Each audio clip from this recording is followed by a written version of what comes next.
नमस्कार मित्रांनो, मी मेघा पारसेवार आज तुमच्यासाठी ओनली एज्युकेशन या यूट्यूब चॅनलवर मराठी भाषेचे महत्त्व व मराठी भाषा समृद्ध करण्यासाठी तुम्ही कोणते प्रयत्न कराल या विषयावर निबंध घेऊन आली आहे।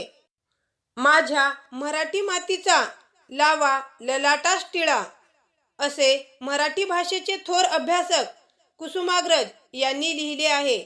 हो, तेच ते कुसुमाग्रज उर्फ वि.वा. शिरवाडकर, ज्यांच्या जयंतीनिमित्त आपण मराठी राजभाषा दिन साजरा करतो। मराठी ही एक खूप सुंदर भाषा आहे।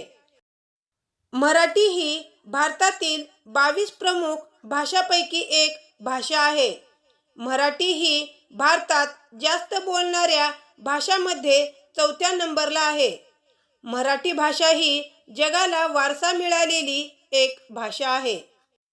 महाराष्ट्राची राजभाषा मराठी आहे, पण आपण तिला अभिजात दर्जा देण्यासाठी म्हणजेच तिला आणखी समृद्ध करण्यासाठी आपल्याला काय करावे लागेल या प्रश्नाचे उत्तर आपल्याला माहीत असावयास हवे।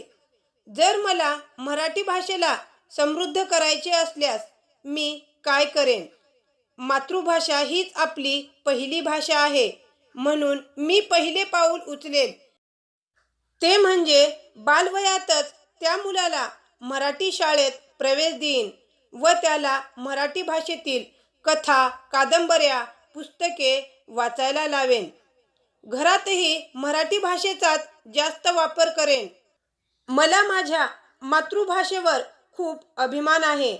माझी भाषा माझ्या जीवनाचा एक भागच असल्या कारणाने प्रत्येक व्यक्तीला मराठी भाषेचे महत्त्व पटवून देईन।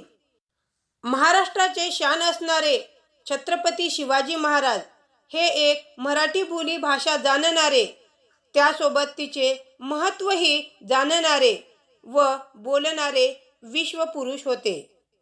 मला असे वाटते की माझी मराठी भाषा अमृताहूनही श्रेष्ठ दर्जाची आहे। अशा या मराठी भाषेचा मला खूप खूप अभिमान वाटतो। आमची शान मराठी, आमचा मान मराठी, आमचा ध्यास मराठी, महाराष्ट्राचा श्वास मराठी।